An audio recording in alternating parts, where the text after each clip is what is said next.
Okay. Well, thank you, Sam, for introducing me to everyone here. And first, I'd like to thank EML and UBC Studios for inviting me out to speak at MCOP today.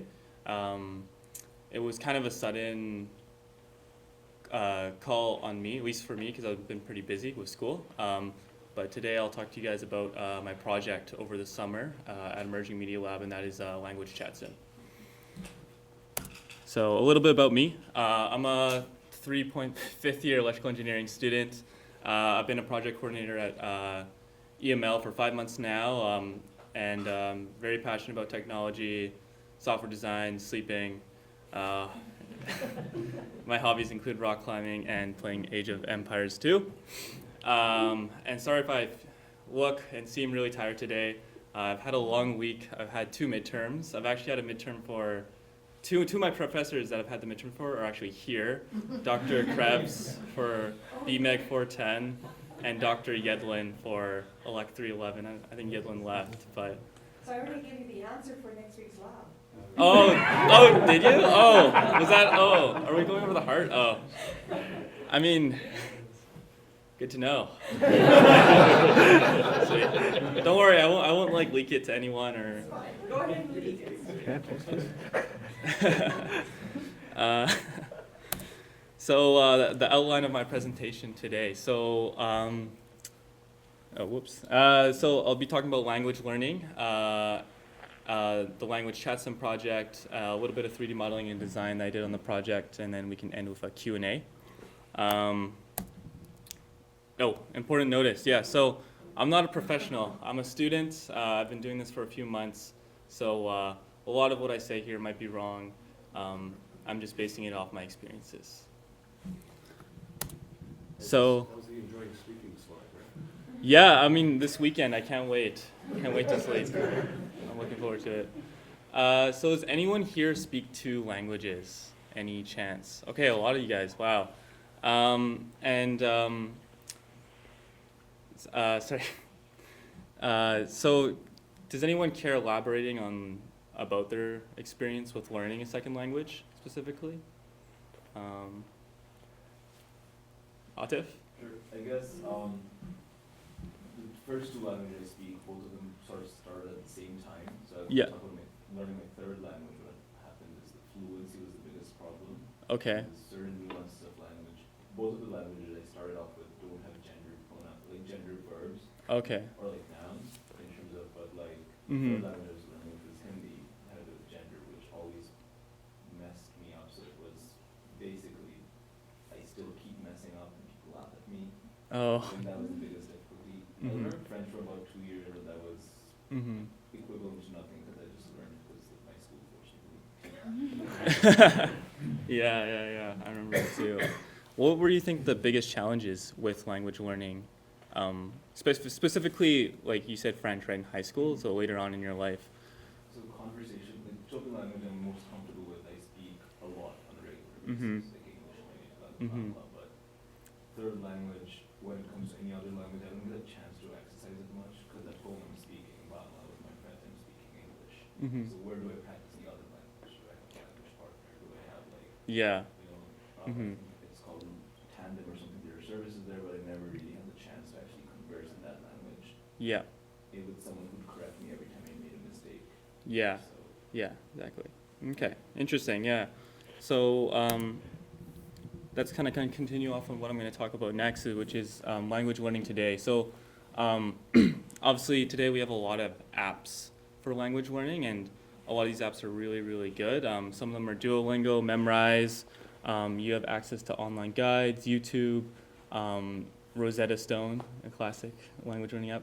So there's a lot of resources now today for language learning, but there's kind of one commonality for a lot of these language learning apps is that they focus a lot on grammar and memorization and kind of just learning the structure of the language and not necessarily on the application of the language itself. For example, I think this is Duolingo, and you can see that they have a lot of modules that you go through, right? It's a very structured way of learning. They make you they force you to like memorize different word sets and go through that. But that's not necessarily why you learn a language, right? You learn a language to be able to use it and to speak with others, right?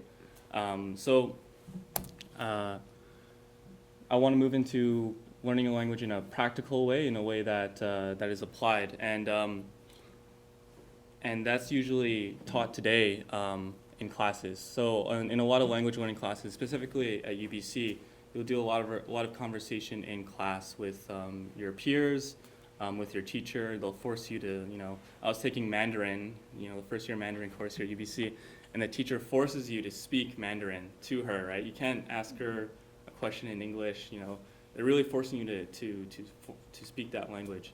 And, there's a limited amount of access to conversing with others. It's only in classroom, and for some courses they do have outside resources for you to speak with a fluent language speaker. So how does language Chatsim simulate this or solve this kind of issue of not enough conversation happening when you're learning a language? So Language Chatsim is an app that I built and a few others built over the summer. And essentially we use virtual reality and AI chatbot that we connected to an avatar to simulate conversation with a fluent speaker. And the whole idea is that we wanted to have a scenario where you can kind of go into this world. So we used a German kiosk, and you can go into the kiosk or go into this German kiosk world and speak with the clerk and ask them for items, right? Something kind of very applicable what you might do if you're actually in Germany. So we wanted to simulate realistic experiences. So a little bit how it works. This diagram's a little old, so we're planning to change things around. But essentially, we use Google Dialogflow, which is a chatbot agent. It's a really easy tool to build simple chatbots and more advanced ones too. And we use Microsoft Azure for our speech-to-text and audio and vice versa. So the user will speak into Unity, and Unity will send that to Azure, and that will convert that audio file into a string, which will be sent to Dialogflow, which will then process that string and calculate the correct response, and then send that back to Azure to convert to audio, and then back to Unity, and we kind of output that sound.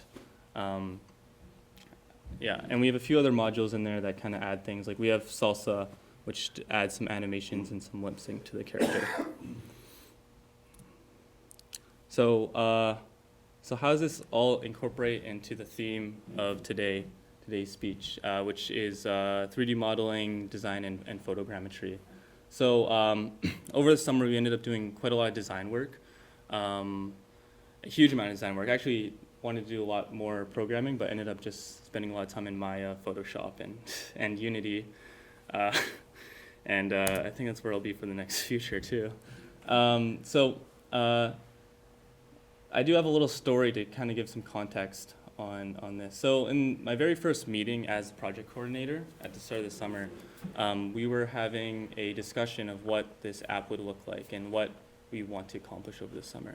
And I remember Saeed, he was attending our meetings over the summer, and as Saeed's job to do is always to lower the expectations of the PIs, right? He's always there for us, right? So he was saying that, this project would be complete if we just had a chatbot and you can speak to it, and that's it, right? You can have the default Unity Skybox environment, and if you can speak with it and that alone, that'd be done, right? That'd be a complete, a success. But over the summer, I wanted to try to accomplish more than just that. Because I felt like there's more to this project than just the interaction with the chatbot itself. If I wanted to talk and converse with a chatbot or something like that, you can just use Siri or Google or all these different things that don't have an actual physical interface. It's more just a vocal interface. I wanted to add that kind of next level. So we did a lot of design work, and I thought that was a straightforward route. So we ended up. So I thought that the design work itself kind of adds that next level to the experience, and it helps immerse the user into the scenario. And by building up these different environments, we allowed the user to kind of simulate realistic experiences. So in the end product, we ended up developing a German scene and a Canadian scene, and both these scenes allow the user to go through a I'm Siri, your virtual assistant.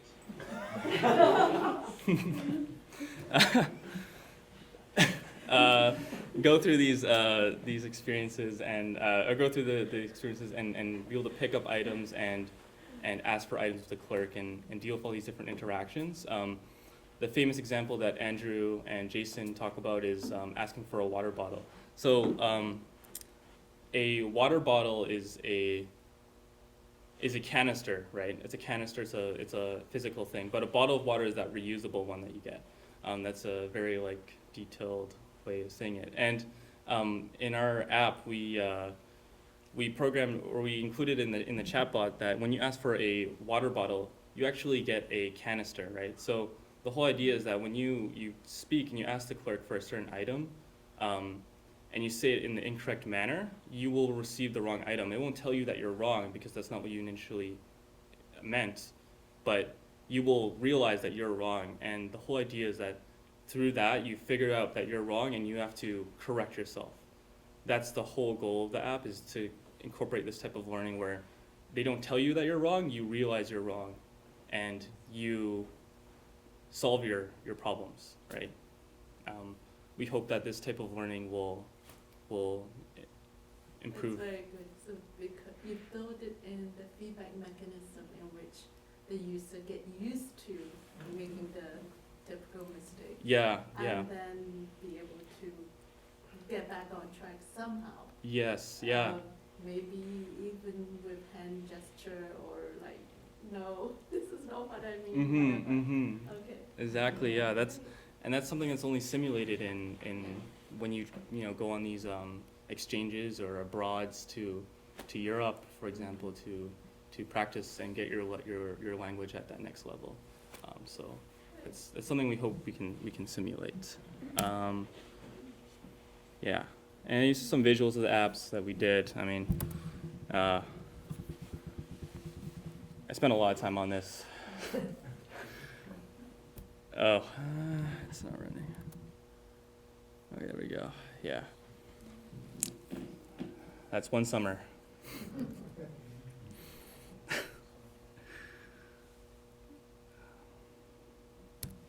Okay. Oh, what happened here? It's kind of. Am I imagining, or were the stars or satellites moving? Oh yeah, so you can make the skybox rotate in Unity. So I try to add in all these features like rotating skyboxes and random lights in buildings turning on and off, and we incorporated background noise. So in the German scene, you can go to, there's a website for free open source audio files, and we downloaded, you can just pretty much Google whatever or search whatever you want, and they have an audio file for it. So I searched German park, right? And you can hear German kids talking in the background and all these things that help immerse you into the experience.